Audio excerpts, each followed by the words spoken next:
رحمت للعالمین صلی اللہ علیہ وسلم کی اس موقف نے کاروباریوں کو پریشان کر دیا.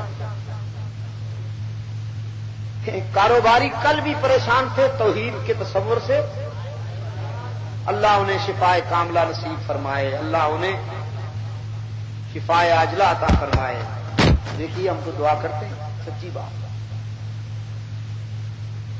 سرکار دو عالم صلی اللہ علیہ وسلم کی خدمت میں آ کے کہتے ہیں دیکھیے آپ کی باتیں بڑی سخت ہیں, ذرا نرمی پیدا کیجیے. کچھ ہم آپ کی بات مانتے ہیں, کچھ آپ ہمیں برداشت کیجیے. کبھی ہمارے میلے میں شریک ہو جایا کیجیے. یہ کبھی لات منات عزا حبل کے آستانے پر ہم وہ جمع ہوتے ہیں سالانہ. ہاں تو آپ بھی ذرا تشریف لایا کیجیے وہاں. رب العالمین نے فرمایا میرے محبوب قل افغیر اللہ تأمرونی اعبد ایھا الجاہلون. مایوس کر دیجیے ان بدبختوں کو اور دو ٹوک انداز میں فرمائیے تم نے میرے متعلق یہ کیسے سوچ لیا کہ میں اللہ کی عبادت میں کسی اور کو شریک برداشت کر لوں. رہی تمہاری بات تو پھر میں تمہاری بات سنوں یا عرش بری سے ہونے والی مسلسل تنبیہ کی طرف نظر رکھوں. تم لالچ بھی دیتے ہو, دھمکیاں بھی دیتے ہو. تم کہتے ہو اگر میں اپنے موقف میں ذرا لچک پیدا کر لوں تو عرب کی قیادت کی چابیاں میرے قدموں میں ڈال دو گے. اور تم کہتے ہو اگر میں نے تمہاری بات نہ مانی تو پھر تم سے بڑا دشمن بھی کوئی نہیں ہوگا. وَلَقَدْ أُوحِيَ إِلَيْكَ وَإِلَى الَّذِينَ مِن قَبْلِكَ لَئِنْ أَشْرَكْتَ لَيَحْبَطَنَّ عَمَلُكَ وَلَتَكُونَنَّ مِنَ الْخَاسِرِينَ. عرش بری سے مسلسل تنبیہ ہو رہی ہے میرے محبوب اگر آپ نے بھی میری ذات و صفات میں کسی اور کو شریک برداشت کر لیا تو میرا محبوب ہونے کے باوجود آپ بھی میری ناراضگی سے بچ نہیں سکیں گے. تو میں ساری دنیا کو ناراض کر سکتا ہوں لیکن رب کو کیوں ناراض کروں؟ اس کی خوشنودی کے لیے, اسے راضی کرنے کے لیے ساری مصیبتیں گوارا ہیں. تم جو کچھ کر سکتے ہو کرو.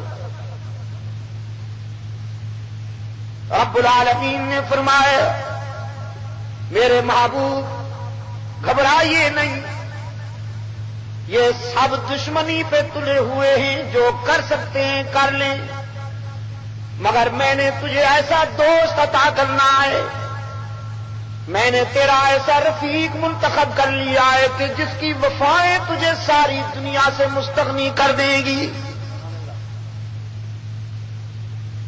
عرش پر میں جزا دوں گا, فرش پر ابو بکر وفا کرے گا. عرش پہ میں نگرانی کروں گا, فرش پر ابو بکر پاسبانی کرے گا. وہ تیرے موقف کے لیے مار کھائے گا, تیری ازدواجی تنہائی کی ازالہ کے لیے اپنی بیٹی تیرے نکاح میں دے گا, تیرے مشن پر ساری دولت قربان کر دے گا, اور تو ہجرت پر روانہ ہوگا تو اپنے کندھے پر اٹھا کے تجھے لے جائے گا. دنیا میں بھی ساتھ نبھائے گا, غار میں بھی ساتھ ہوگا, پھر مزار میں بھی تیرے ہم پہلو ہوگا, اور حشر میں بھی تیرے ساتھ اٹھے گا.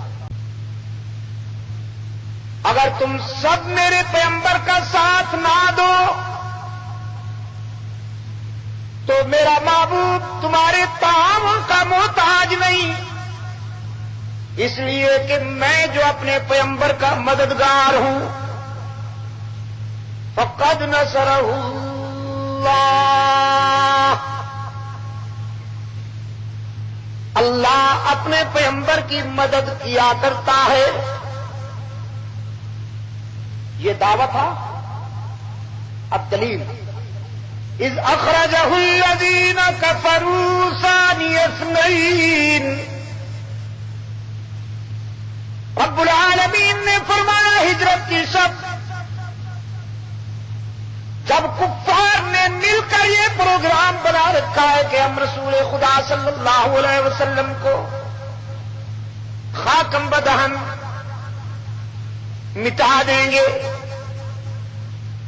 کفار تلواریں لے کر رسول اکرم صلی اللہ علیہ وسلم کے گھر کے ارد گرد جمائیں۔ اللہ نے جب اپنے محبوب کو خطرے میں محسوس فرمایا تو فرش زمین پر نظر ڈالی کہ آج میری محبوب امانت کو سنبھالنے والا کون ہے؟ جس رات پیغمبر نے اپنی امانتیں حضرت علی کے سپرد کی رضی اللہ تعالی عنہ، جس رات رسول اللہ صلی اللہ علیہ وسلم نے اپنی امانتیں حضرت علی کے سپرد کی، اسی رات اللہ نے اپنی امانت صدیق اکبر کے سپرد کی۔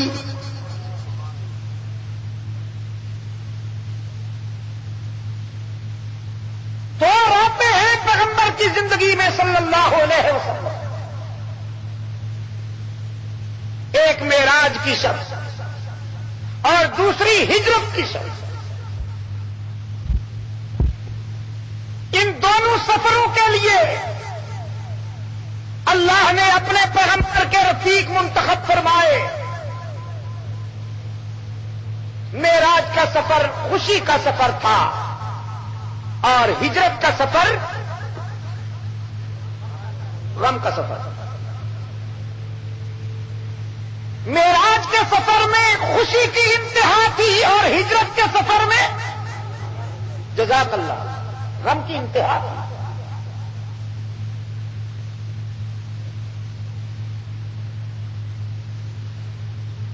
جس سفر میں خوشی کی انتہا تھی، جو خوشی کا سفر تھا،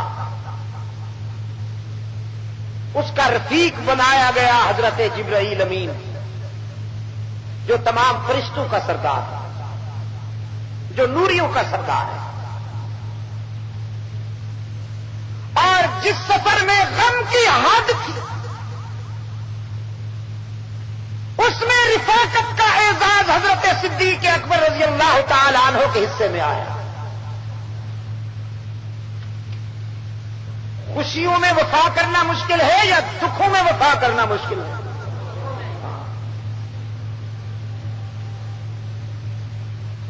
خوشی میں تو سب شامل ہو جاتے ہیں۔ کیوں شہدو کے دوست؟ میں ابھی ہنسنے لگوں آپ بھی ہنسنے لگیں گے، لیکن اگر میری آنکھوں میں آنسو آ جائے تو آپ میں سے بہت کم حضرات ہوں گے کہ جو میرے آنسوؤں کا ساتھ دیں۔ صدیق اکبر نے رسول اللہ کے آنسوؤں کا ساتھ دیا۔